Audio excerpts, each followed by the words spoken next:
Hi everyone, I'm just going to give it another minute or two and let the latecomers join in, and then I'll get rolling.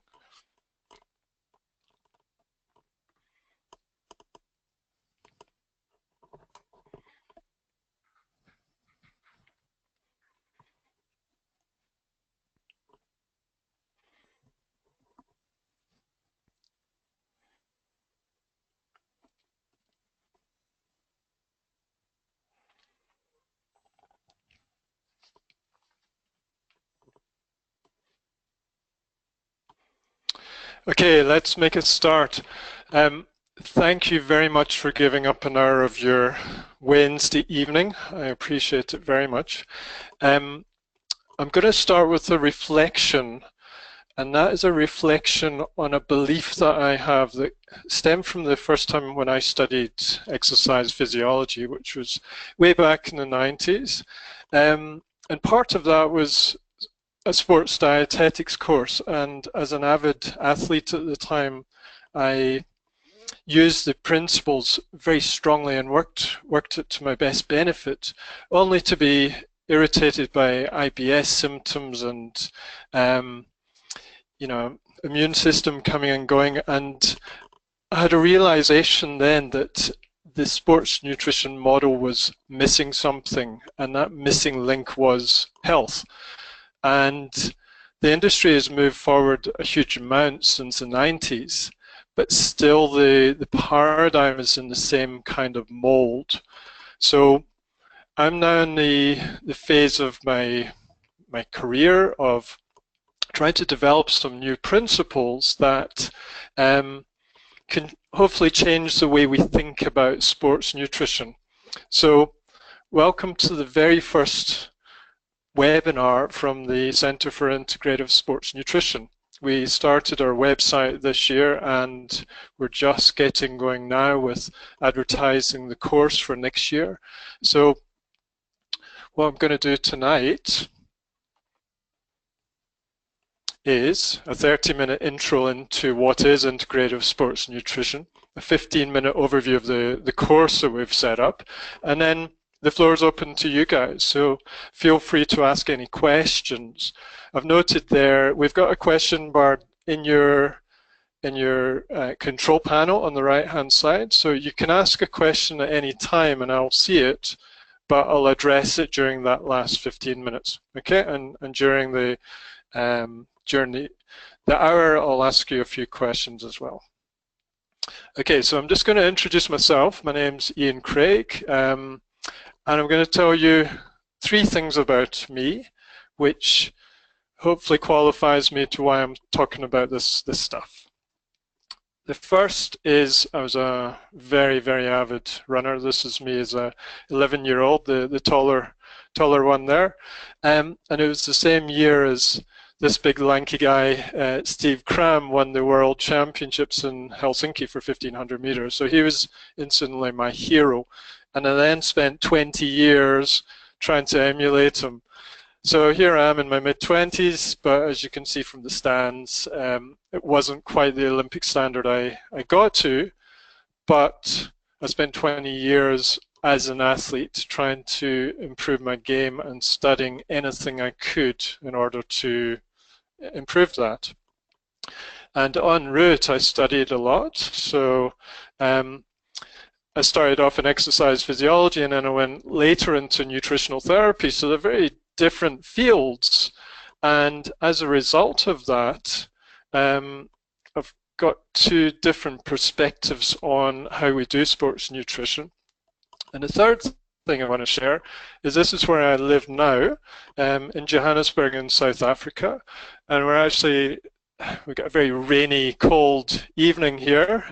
So usually it's the other way around. It's hot and steamy here and cold and wet in the UK. But Johannesburg is not one of my favorite places. I'm trying to get back down to Cape Town, but I believe it's shaped my game as a practitioner, because if you think London is stressful, multiply that by 10 and that's the kind of people you get here. So I'm dealing a lot with triathletes, especially Ironman. I've got comrades runners. Had a 100-kilometer stroke 100-mile trail runner earlier today. All the big cycle events. There's a very big culture of volume, and as a result of that, and the stressful lifestyle and the pace and the traffic and the pollution, I'm seeing a lot of chronic fatigue and fibromyalgia and autoimmunity and so on and so forth. The complex cases, which are essentially lifestyle cases. And what I specialize in is not the person lying in bed with chronic fatigue who can't move. It's the person who's still working and still training, but hey, they've lost something. They've lost a bit of their mojo.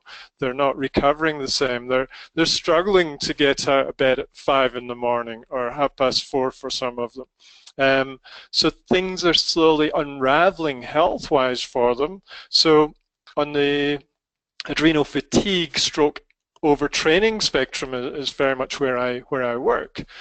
And on reflection, I was there as an athlete. Most people are and were there as an athlete. It's trying to understand how we support their health to give them the best chance at performance or of good life.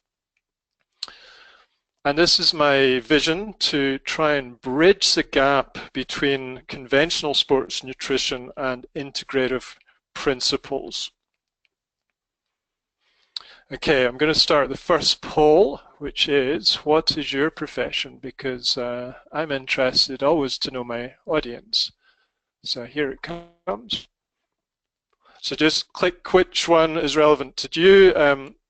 Sorry, I only had 5 spaces given to me, so it wasn't, there might be a few missing. There's no homeopaths or chiropractors.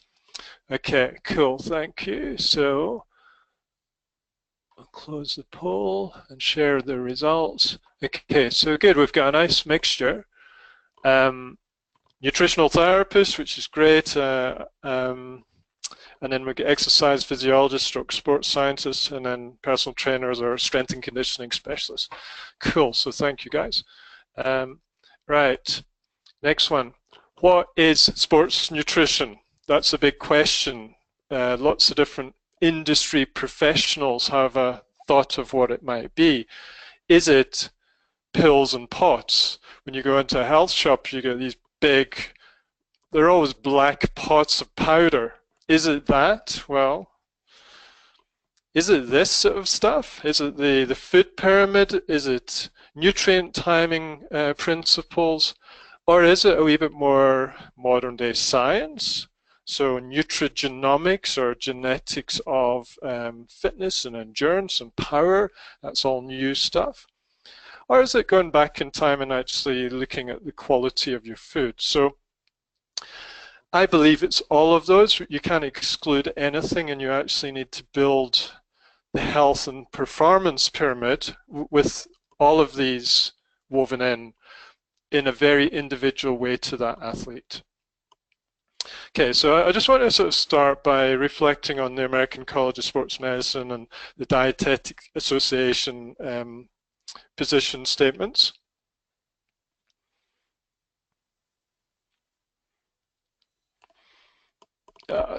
Sorry, I think I need to... Can you guys let me know if you can see the screen? Just type in the question bar if anyone can't see the screen. Yeah, okay.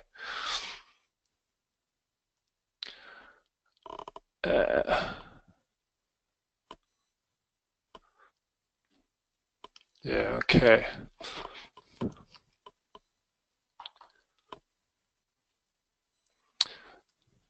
Okay. Right, has the poll disappeared and can you see the screen anymore? No. Yeah, okay, we're good. All right, sorry guys. It's the first time I've used the poll, so apologies. I need to hide the poll after I've shared the results.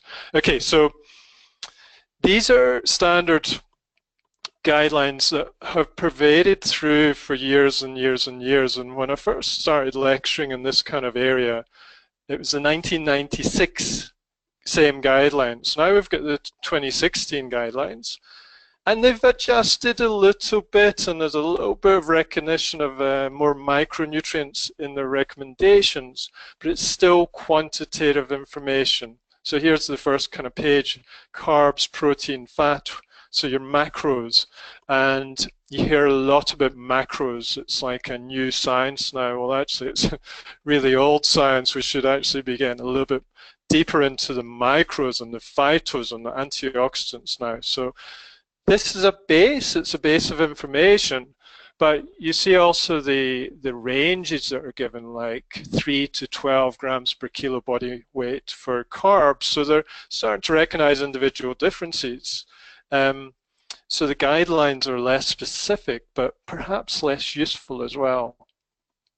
So I've got a couple of food mottos. Quality before quantity. It's fundamental, and I'll go back to that. And then food before nutrients. So what on earth does that mean? So I've been just talking about macros. I want you to tell me what you think is the commonality between these three food items. Okay, so we've got an apple, we've got a head of broccoli, and we've got 2 shitty slices of white bread. What's the commonality? If you have the macronutrient stroke quantitative headspace on, they're all 20 or 25 grams of carbohydrates. Okay? But do you want to know what I see? I see a nice delicious apple that's full of pectin, which is great for gut health. I see a head of nice green broccoli, which if steamed nicely will release some glucosinolates into your body for liver support. And then I see 2 shitty slices of white bread that will probably scour your guts and give you inflammation. So we need to be specific about the food we're eating and not just the numbers. Okay, so let's go into the pyramid of the integrative sports nutrition concepts that we're talking about. At the very top is your supplements, but how many athletes will go into a health shop and say, okay, give me creatine. How much creatine do I need to grow the guns?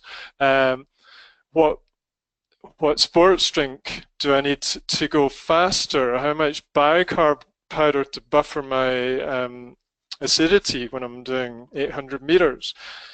That's a consideration, that's ergogenic aids, but it's also the supplements that might help your base of fitness. Then you get performance nutrition, and this is where most of the sports nutrition focus is. How much, how often, what happens before, during, and after, and then your nutrient timing principles. So absolutely fundamental to performance. You can't leave home without it. But underlying performance, you have health. So I call it functional nutrition for health, or integrative nutrition for health, and that's how the whole body is functioning and working with itself to support that athlete to get up every single day. And this, for a long time, was the pyramid I used. But then last year I added this one, and it's fundamental. But how many sports nutrition textbooks do you open? It starts talking about getting seasonal organic food. You know, if it's very sophisticated, it might talk about broccoli, but it doesn't tell you to get the one from the farm down the road that's not sprayed versus the one that's traveled and is sprayed and picked unripe, etc. Okay, so a little bit of history of functional medicine and integrative medicine. So this is very much where I'm gathering information from, and I have done for a long time. So we've got this lovely book, The Rise of Integrative Health and Medicine. And then here's a scattering of different things. So Townsend Letter's still going. It's a lovely resource. That started way back in the 80s. Just right at the time when I was that 11-year-old, you know, pushing it to try and keep up with Steve Cram. And then you've got down here in the bottom left the Institute for Functional Medicine, and they've been the movers. So now in 2017, it's everywhere. You know, there's a big movement in South Africa, even though we're quite a small country. It's in Australia. It's in a lot of countries, and it's gathering steam. So it's pushing doctors to think differently. But what about sports people? Then we've got a history of nutritional therapy. So back in '84, the Institute for Optimum Nutrition started. That's ages ago. Then coming up to a little bit more modern, you've got the FSN magazine, which I'm the editor of. That was 2010. That was started, so that's now on its 7th birthday. And then a couple of years later, we did Sports Nutrition Live, which is now combined with the ICANN conferences, which used to be the CAM conferences. And that, I think, is the right fit, because it's an integrative model that we're working on. And then in the top right, that's the Center for Nutrition Education, where I got my qualification, and I lectured and still do some tutorial support for that. And then we have the modern era. So I have put a picture of beetroot there. It's because we've now had a huge amount of research on beetroot juice. It was around about 2010 or 28 thereabouts when Andy Jones from Exeter discovered that beetroot juice dosing for a week before an endurance cycling event improved endurance performance, which was a great finding. And suddenly sports nutritionists were thinking about real food. So before it was all sports drinks, you know, colorful things that will make you glow in the dark. And now we're talking about something that has a deep rooting, I use the pun root, because it's got a deep rooting effect on your health. It's full of nitrates, which are vasodilatory, which can also help blood pressure. But look at the color as well. In nutrition, color represents antioxidants, i.e. phytonutrition. And it's powerful. So it's great. And I did a webinar earlier this year on DIY sports drinks. It's on our website. And I was finding all the research on sports drinks now. And you know, you get people looking at sugarcane juice, and the cashew water was something else, and pomegranate juice is like one of my favorites. So it's a really interesting era we're in, which is great, but it's still fairly linear. We need to start looking at a three-dimensional picture of how the body functions. So I'm going to just, because almost half of your nutritional therapists, so you should know the functional model. I'm not going to spend long here, but I'm just going to give you a sort of overview. And this is my favorite little picture from the Institute for Functional Medicine. It's a spider's web. And if you're a naughty little kid like me, sometimes when you were a kid, and you just ping the corner of a spider's web, what would happen to that web? It would collapse, wouldn't it? Because it needs the stability in all of its corners. So if you're lacking in immune function or gastrointestinal health, it's going to affect all these other things. If your mind and spirit is low because you've just broken up with your long-term girlfriend or boyfriend or husband or wife, it's going to affect all of it hugely. So that's the job of a functional medicine practitioner or a good nutritional therapist, to get that information. And then we get the timeline. So, you know, nutritional therapists are trained to, you know, with every client, go back to, you know, pregnancy of their mother and so on. You don't need to do that with every case, but in some you do. But you definitely need to get a build-up of what has happened in the person's life to, I'll give you my afternoon example of the ultra trail runner. He's young, he's 30, but he's started having a cold every few weeks. He did a ultra a month ago, and he only managed 30 out of the 50 Ks and then collapsed.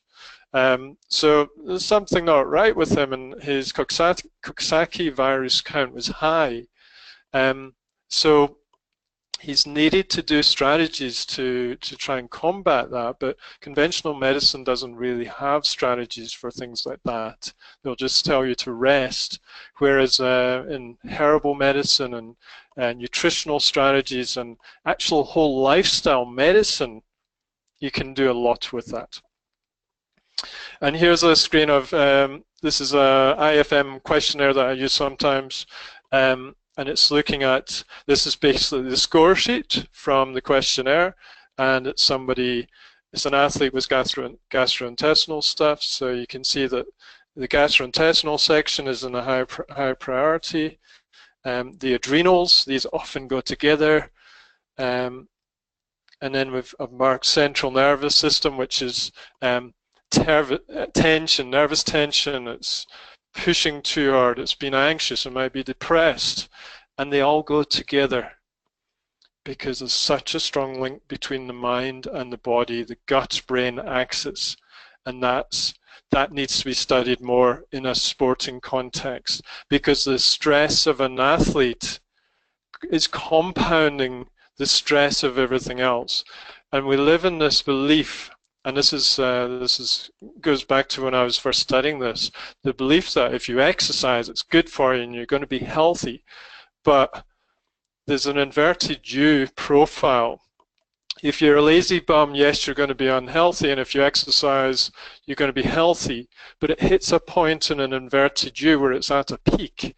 So then if you do excessive exercise, i.e. be a very dedicated athlete, tending towards overtraining, your immune system is more likely to compromise, your gut's more likely to compromise, your musculoskeletal system, your mind and spirit. I reflect back to these long months during the winter as a runner, where I was doing the long mileage, which I didn't really enjoy, and I was semi-depressed. So that's not an accidental thing. So we need to look at this information and bring it into the context of the individual athlete. And then this is a lovely little cog diagram. I used to work with Pete Williams, and he first dug this out years ago. And it's just a reminder that an athlete is not all about just nutrition. So if you're a nutrition practitioner, it's not all about nutrition. If you're strength and conditioning specialist, it's not all about that. It's a combination of factors.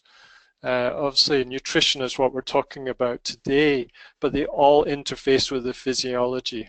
Okay, so you see the core is physiology there, and that's my interest. That was my early interest in just trying to understand how the body works. And now it fascinates me how nutrition interacts with that. Sleep should be on there, but it could be in rest and the rest section. How different components of fatigue or training or the way you train interface with the physiology to a better or worse effect. Okay, so I'm going to give you two examples of using the functional model in sport. Okay, so gastrointestinal health, which I have mentioned a few times already. Here's Dr. Justin Roberts, who did a talk at Sports Nutrition Live last year, and he's great. He's been doing a lot of work in the gut health area, and he's doing scientific research on it, which is brilliant because there's a real lack of research in gut health. Again, if you open a sports nutrition book, there might be a passing comment about digestion, absorption of nutrients, but there's not strategies normally. That's changing, but a little bit too slowly. So on the left-hand side, you've got his list of things to avoid, so you're not irritating the gut. Before stroke during heavy exercise. His interest is ultra endurance stuff, so your ultra marathons and so on. And then on the right hand side he's listed stuff that has been shown by research to be supportive to the gut membrane for an athlete who's actively training. So it's great information. But we can also do more than that, because this is bits of information or bits of food or bits of supplements that have have a good effect on the gut, but we can diversify and go into what's affecting the gut outside of just the food that we eat, such as our headspace, or inflammation in the body caused by training, for example. So I've done a little diagram of the gut connecting to different things in the body, and it's kind of like the old thing, the knee bone's connected to the thigh bone, and It's like the whole body is interconnected. So we need a three-dimensional model of it. So there's the gut-brain axis, hugely powerful. If you're depressed, your gut's not going to be happy because your serotonin levels are a bit low in the gut, or if you're anxious, your GABA levels might be a bit too low. The gut really is the second brain. And opposite, if you've irritated your gut with poor food choices, it's not an accident you're a bit bluesy. And then you've got the musculoskeletal connection, because the gut is huge. If you take it out of the body and stretch it out, it's thought to take up like a tennis court. I mean, that's ginormous, much bigger surface area than our outer skin. So if you inflame the gut, you pretty much inflame the whole body. So you might have a very specific musculoskeletal problem, like a knee injury here. So that's not because of the gut. It might have been from an overtraining repetitive scenario, or it might be an impact collision. But you're not helping matters by eating a certain way that keeps your gut inflamed. When I used to get injured, I would be, oh man, I'd get depressed. I would start eating bad food and drinking more beer. You know, I didn't know it had a bad effect. So looking back now, I delayed my healing response. Then we've got red blood cells and white blood cells. So the immunity is thought to be 70% in and around the gut. And then you get your mitochondria. And mitochondria are in every cell in the body. That's our energy gateway to expressed health. And I'm going to mention those in a minute, so I won't do more than that now. And then you get the functional medicine 4-hour program, which I think is great. And it just gives you guidance to what you might do with a person. And it's not necessarily in an order, it's the way you see fit as a practitioner to work with that person. So one of the first things I do is pull food out of their diet, predominantly like wheat and dairy, when somebody's struggling. But it's not just, and here's where the quality comes in, I'll often pull out wheat and dairy, but I'll introduce back in after a little bit of gut rest something like kefir, because it's a very fermented form of dairy, so the lactose and the casein have been broken down well. And then instead of like, you know, your shitty white bread, I might up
Okay, testing guys.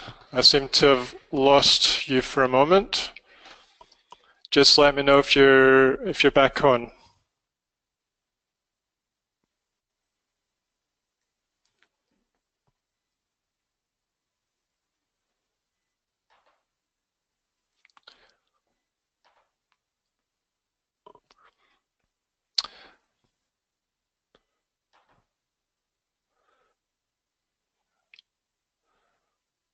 Okay, are we back?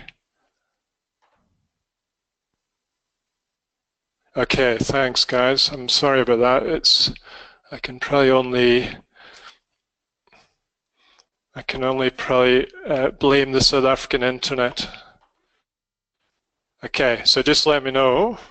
I've got Simone on the side telling me by text if anything's going wrong. So thank you, Simone. Okay, so we were on the second one here. Replace stomach acid and digestive enzymes. Now they thrive in a relaxed environment, but we rush around, and if we mechanize our life, then we stay in a sympathetic nervous system and don't respect the fact that if we actually take some time to eat our lunch, for example, not just wolf down a sandwich when you're at your computer, you can actually improve your health.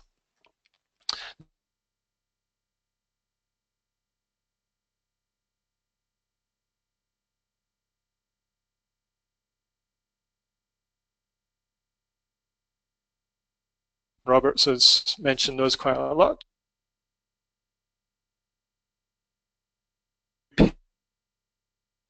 Intestinal lining, so a little bit more specialist, but my favorite is just bone broth.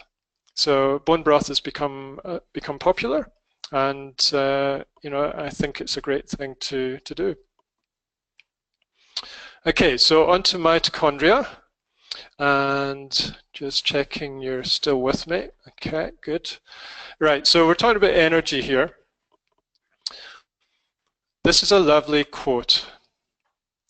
The postulation has been made that decreased energy production may result in hypothalamic dysfunction, which then manifests as hormonal imbalances, insomnia, immune system dysfunction, with resultant frequent infections and autonomic dysfunction.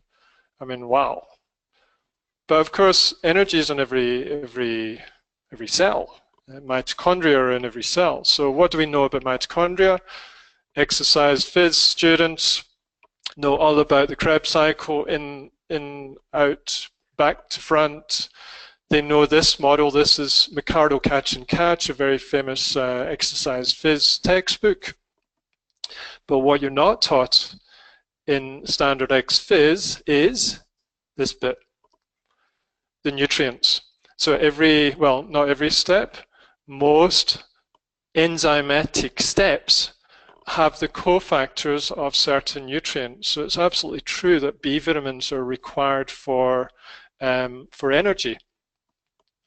So this is a nice clue as to helping mitochondrial function. And I use the organic acid tests. If you're familiar with functional testing, I use organic acid testing to figure out which of these nutrients or which of these pathways are not working well, which gives you an assumption around the nutrients that the person needs. But then there's more sophisticated testing, like this one. It's a lovely little lab called Acumen in Devon, and it looks at ATP in the mitochondria. You know, how much ATP are you producing or do you have there? And then the conversion between ADP and ATP, and then this, the bottom section, ADP to ATP translocator. Now that's how well you get ATP out of the mitochondria to energize the cell, and then how well you get the ADP back in. So you'll see down here, for this particular person, they're very low at their ability to get ADP into the cell. So that's, it's 90 versus a reference range of 140. So that's really affecting their whole health. And you see this in chronic fatigue. Mitochondrial work fits into chronic fatigue. But I'm not interested, as I say, in the people bedbound. I'm interested in athletes who have been overcooking it and are now starting to crumble a little bit. And you can find very easy, well, they're not easy, they're quite specialized tests, but you can find very obvious ways to actually help them. And then going a wee bit further as to what affects your mitochondria, this is a research paper on heavy metals. So cadmium, mercury, and nickel, as well as lead deplete glutathione. Glutathione, it's a triamino acid that is a very, very important antioxidant system, protecting our mitochondria, protecting our cells, protecting our DNA, and very importantly, supporting our detoxification pathways and helping us not become toxic. So these result in the production of reactive oxygen species, free radicals. As a consequence, you get increased lipid peroxidation, DNA damage, etc. And also the metal ions may increase TNF-alpha, which is a well-known inflammatory cytokine, and production of stress proteins. So it does a lot of damage. But again, what sports nutrition strategy looks at, hey, the fillings in your mouth, or the fact you've been using a aluminium pot to cook your food for 20 years. These are some fundamental things that are quite important. And also pesticides can be a very big inhibitor of this translocation function across the mitochondrial membrane. Okay, so it's one aspect. And when you study chronic fatigue, you know, suddenly mitochondrial function is everything. But then you move through that and you get a couple of cases that didn't quite heal, and then, oh yeah, okay, I didn't address their sleep. Oh yeah, they're still eating badly. Oh yeah, they're still over-exercising. So it's getting the basics right as well. I'm just showing you some of the deeper things that you can go into. And then finally, I just want to give you a little bit of individuality. I believe strongly in the N of 1. And thankfully, N of 1 is becoming like fashionable nowadays. You hear researchers talking about it. But it'll be a while before it unravels, because we are all outliers. And that's why it's not scientists that are going to support the athletes and help them perform at the best. It could even be coaches with a very active interest in nutrition. It's because they're able to understand their athlete. And as an athlete myself, I was very fortunate to have a coach who really got to know you as an individual. So you'd come into training and say, right, you'd say, Ian, you're just going to do these short sprints today to sharpen up, because I think the volume stuff will just, you know, knock you out. And then another group goes out and does the bigger volume. So it's adaptive coaching, which is great. All right, this is a study that I've shared many, many times, and it's just a representation of individuality. So if you look on the left-hand bar chart, this is a high-fat scenario, and then the right-hand bar chart is a high-carb scenario. So this was done at the University of Cape Town. You'll notice Tim Noakes there. And basically what they did was it was 8 cyclists, good cyclists, because you can see by the times here, it was a 100-kilometer time trial, and they were kind of ranging from 2 hours to 2.5 hours, okay? So decent level. And they were basically asked to do 2 scenarios. One was a high-carb scenario all the way for a week through to the 100K time trial, washout period, and then they would have a high-fat scenario, which was 70% of their calories for 6 days, and then they just turned it around to carb load quickly for a day. Okay, so and then obviously randomized and so on. What you will see is generally the arrows, or the lines which represents each subject, go down left to right, meaning in the high carb scenario, on average they were going quicker. But there were 2 whose line went up. So the very top one and the very bottom one. In other words, in a high fat scenario, they did better than in a high carb scenario. Now, that's 2 people out of 8. That's 25% of that population that was studied. But what was the conclusion of the research study? Oh, it was basically that high carb is better than high fat for 100-kilometer time trial performance. So you just need to start looking at individual data to get a bit more clarity. And then this one is it's actually a year earlier from the same lab in Cape Town. And this was looking at variability in exercise capacity. So just in a nutshell, the effect is highly variable between individuals and independent of changes of carbohydrate oxidation. So what they're finding 12 years ago, there's a huge individual variation. But now, what, 3-4 years ago, Tim Noakes has been talking from his soapbox about, you know, high fat, low carb. He's lost that individuality that he published, you know, 12 years ago. So we need individuality. Here's a scatter plot that I put together, so it's representing the outliers I talked about earlier. So up on the far left, you get a low carb, high fat person who does really well, like one of those 2 outliers on that research study. Down on the bottom right, you've got low carb, high fat that does well. The majority are somewhere in the middle or stretched one way to the side. Okay, so, oh, my screen has gone black. And now it's gone white. What's going on? Oh, now we've got some shades of gray. But we've got more than 50 shades of gray. Why did I share that with you? So you'd remember it. It's basically, we are all different. There's a number of shades of gray of the people on the planet. Okay, so yes, take scientific research and apply it, but be careful with it. You need to individualize that information. Okay, and this is a little scale I put together, like, okay, on the right-hand side, you've got the low-fat, high carb. That's the old Noakes when he was in the dietetic realm. Here's the new Noakes of low-carb, high-fat, the Banting, the Atkins. And I'm very interested in all this stuff. And I interviewed Alex Ferretti about the ketogenic approach in the podcast, so that's online now. And yeah, it's fascinating. And he started off very convinced about ketogenic. And now he recognizes that, hey, it works well for some people and not for others.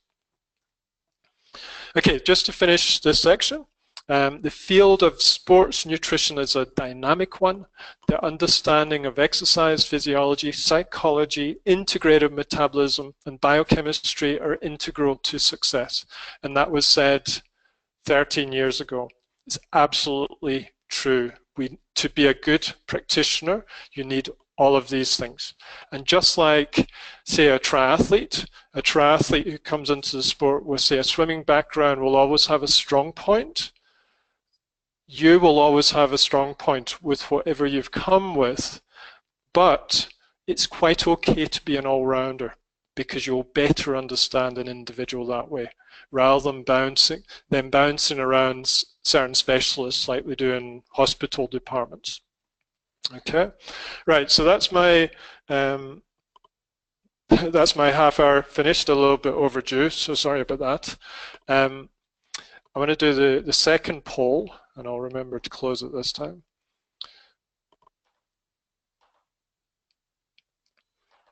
Okay, so just give me a little reply. This is a tongue-in-cheek one. Yes, we've got 100%. Cool. Right, close poll, share results, hide results. Okay, let me know if you don't see the screen. Okay, so I'm going to just spend 15 minutes introducing the course that we're now running. But before that, who else is behind the scenes? So you've now know me. The first very significant person to mention is Simone de Carmo.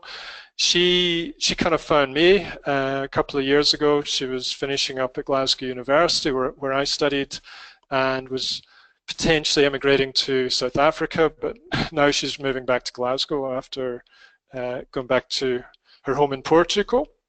So she is absolutely brilliant. She's an exercise physiologist and she's a brilliant researcher, and she's been helping me with everything on the websites and podcasts and webinars, and she's actually very good at video editing as well. So thank you, Simone. The next person is my fiance, Rachel Jessen. She is a foodie. And if you remember that bottom layer of the pyramid that I created before, the layer I added in a year or two ago, that's the seasonal food, understanding where the food comes from. But more than that, she puts it into recipes. So her whole philosophy in her professional life is to have very, very nutritious food that is also delicious, because people tend to dissociate the two. If it's going to be good for me, it's going to taste like crap. So, you know, she's out there to disprove that. So we'll have her doing webinars and so on, and getting you guys thinking about food preparation. And then we've got Dr. Hannah Moyer, and she is the host for the course at Kingston University. So Hannah has written for the mag for a few years. I've had her at Sports Nutrition Live twice. She's a brilliant speaker, and she's a brilliant biochemical mind. She can bring some very complex concepts out into a fairly easy to understand way. So I'm very much looking forward to her teaching. Then we're hosting at Kingston University, and it's basically 3 5-day modules. The first one is in April, just after Easter. Then we've got one in June and one in September. And basically it's Wednesday to Sunday on that particular week. So I've done that to try and, knowing that most of you will be working professionals, that, hey, you only have to give up 3 days of work, and then you use the weekend. Unfortunately, I have to go back to work on Monday tired, but hopefully refreshed mentally. Okay, then we have the different modules. So I've talked a lot, remember that pyramid I shared earlier? So this is pretty much following the flow of the pyramid. It's creating a base first. So Integrative Nutrition for Sporting Health is the first module. Then we have Applied Performance Nutrition, and then we have Specialized Sports Nutrition. So that's the 3 modules. Here's the death by bullet point. You'll see that most of my lectures are quite image-based now, but here's the detail. This is all on the website, so you don't need to try and capture it all here, but you can just see here, introducing integrative thinking. There's a section on genetics, section on gut health, detox, exercise, immunology, musculoskeletal, endocrine, energy systems and mitochondria, nervous system balance, and then for each module I'll be doing a live consultation, either me or somebody else. I'm keen for the first one to get Pete Williams in, because he's a very good model of functional medicine in practice. Okay, module 2 is the performance nutrition. So we'll start with the common base of ACSM and just critique that and look at the pros and cons of that information. Then the macronutrients, and this is where Alex Veretti will be excellent to bring in, because we can get into a bit of a debate around, okay, should it be high carb, low fat, or is it low fat, high carb? Somewhere in between should be individualized. Respiratory exchange ratio, I think, is a very important variable, and we can bring in the genetic needs as well. Okay, micronutrients, so nutrient density and how we actually look at those in practice. Body composition, pre, during, post-exercise nutrition, which is vital. And then we'll go into drinks and gels, and I love DIY sports drinks, and I've started creating DIY gels as well. So you can actually be healthy and have something that supports your performance at the same time, because a lot of people are realizing now that sports drinks are full of rubbish. So then they're going through a hard training session with water, but then that just really challenges their adrenal reserve, so that's not great either. And then things like hydration, nutrient timing, the modern thoughts about nutrient timing, and the overtraining. So that's a big one for me. And then module 3 is specialized. You won't see much of me in this one. I will probably do like one slot in this one, and it's going to be very specialized talks, such as psychoneuroimmunology. How do you actually use understanding of the mind body to support your health, or drugs in sport, ergogenic aids on a deeper level, recovery strategies. Okay, so and then sport specific scenarios. So it'll be people who work with teams of athletes. Okay, so as I get the lecturers confirmed, this will all go up on the website, and we'll share through newsletters and stuff. Okay, other stuff is, it's a highly educational course. It's loaded with information, so you walk out the other end feeling empowered and able to understand a lot more around nutrition, be able to work your way through the myths and all the misinformation or part information that's out there, and also highly practical. So you'll have reading material up front, you'll have webinars pre and post modules, you'll have post-module assignments, and you'll have a case study. So the case study will either, I need to conclude on this in my head, but the case study will either run through all 3 modules, or it will be on the 3rd module with stuff leading up to that. So we'll be expecting you to be applying this as you're doing it. We'll have a closed Facebook group for discussion and study, so you'll have access to tutors during that. And what we'll do is allocate a kind of like study week post each module, where you can access each other and the tutors quite easily, and it's, you know, quite a hot area for discussion. I've used that model before. I was one of the tutors on an integrative medicine course here at Stellenbosch University, and it worked really well. They do the module and then they give a few days for, you know, swatting up a bit, and then they'd have an open week where it was a lot of to and fro between the students and the tutors. Okay, and then certification and endorsement. So, you know, most people want something from a course, and as I said before, I'm trying to cross bridges. So BASIS is my background. You know, as a student, I was a member of BASIS and went up through XPhys. So I'm trying to get back into that. I did a webinar series for BASIS and human kinetics last year, so that's great, because I believe people who understand physiology and sports science and movement can benefit from learning more about nutrition and functional thinking. Okay, then we've got the NTEC, which is the Nutritional Therapy Education Commission, which is connected to BANT. So nutritional therapists already get or understand the functional model, so that's great.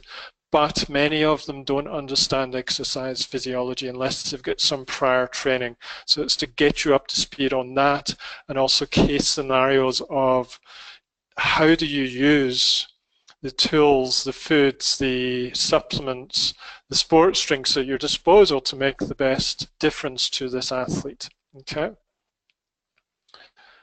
And then last big thing, how much does it cost? So a lot of you will have already seen on the website, but the price we've set it at is $2299, which, given the breadth of the course and the amount of content that we'll be driving into it, I believe is good value. But we're offering for the first 15 places an early bird special, so it gives you a bit of a discount. And for people who can't pay that in one go, we have a payment plan. So you can pay it over 6 months, and it's just, you know, 10% extra. So if you get in as an early bird with a payment plan, it would be $1999 plus 10%. So you'd end up paying $22 spread over 6 months. So that's how that's working. Okay, and finally some contact details for you. So I've got our website, Integrative Sports Nutrition. I've also put my other website, which is it's like a little layperson educational site. I've done a book and stuff like that. So maybe for your clients, they might want to browse the blogs and stuff like that. So you can have a look at that. We've got the Facebook page, which is, we didn't start it that long ago, so it's building steam. It's starting to get the likes. So if you can all go on and like the page, that would be great. It's kind of almost a modern requirement nowadays to be liked. And then Twitter. There's our 3 handles. So Sport Balky is Simone. There's a South African slant there. Just think Springboks. So it's yeah, Sport Balky is quite apt for an athletic person. And then Rachel's. And fire us any questions you want. Sorry, I forgot to put an email on there. It's just info@intsportsnutrition.com, or you can just go on the website and go onto our contact page, and that will come through to Simone. If there's anything she can't answer, she'll just forward it through to me. Okay, so final poll. Oh, I've gone one too long. Right, I just want to kind of get an idea of your interest in the course.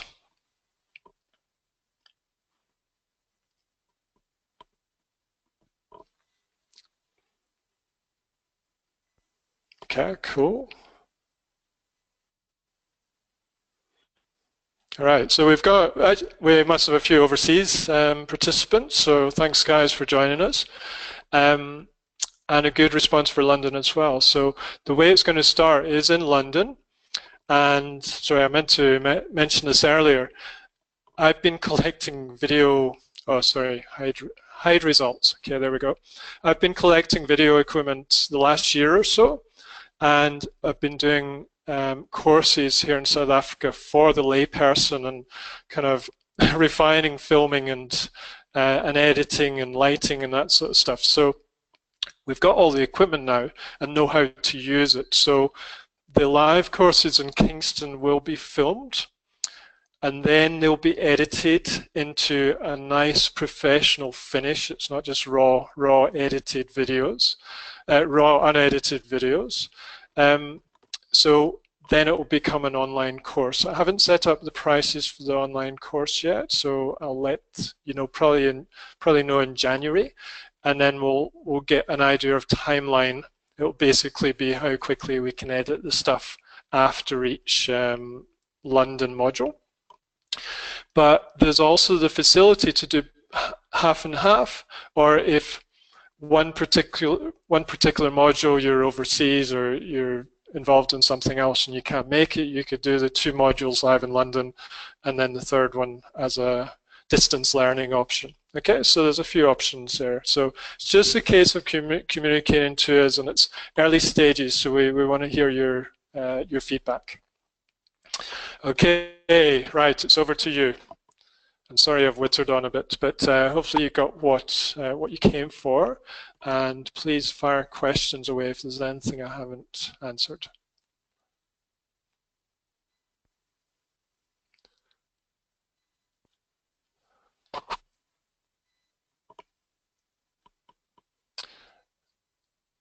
Okay.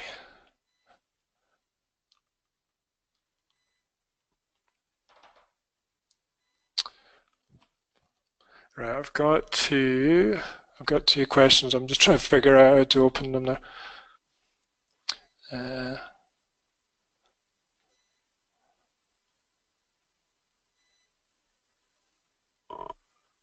Right, I've got Scott Murray asking, would module 3, how do I do this? Simone, if you've got any ideas, send me a text.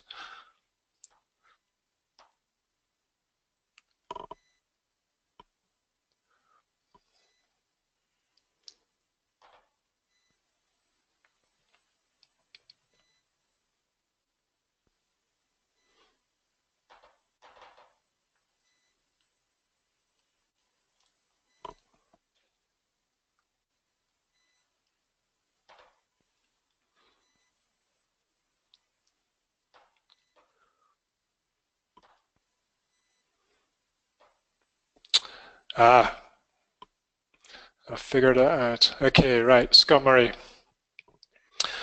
Hi Ian, would Module 3 cover specialist populations such as adolescent or para-athletes?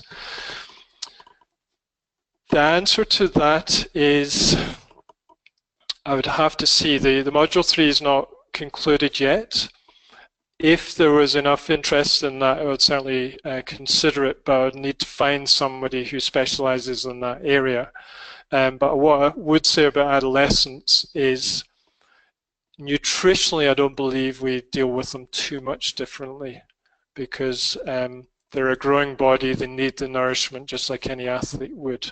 But yeah, if other people are interested in these subjects, so that's adolescent or para athletes, and I've worked with Paralympic athletes, there's quite a big group down in Stellenbosch, and again, I don't believe they actually have a more specific need nutritionally. You need to nourish them to the best of your abilities in the individual way. But yeah, if anyone else is interested in that, please let me know, and I can respond and see if we can find somebody who's a specialist in that area. Okay, will we get a PDF of the presentation via mail or DL? What's that, drop link or something? Yeah, absolutely. Anyone who wants a PDF of this presentation, just please email. So just go on the website, go into the contact page, and please can I have a PDF? No problem at all. Okay, Susie, we have, is it possible to do occasional days online too if I'm unable to attend every day of a block? Yes, absolutely.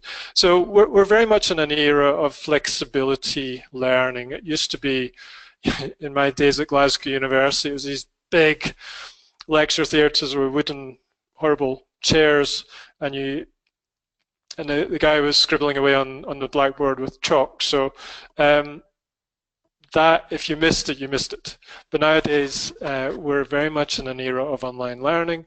I used to work for the Centre for Nutrition Education, and they videotaped every single lecture, and it was very much that if people missed a day, they just got it online. If they missed a whole week, they'd get it online. So yeah, it's very, very flexible in that way.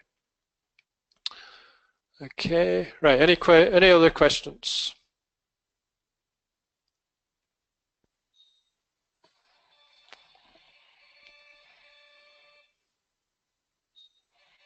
All right, I'm giving you a countdown of 5, 4, 3, 2, 1. Any last questions? Fire them through.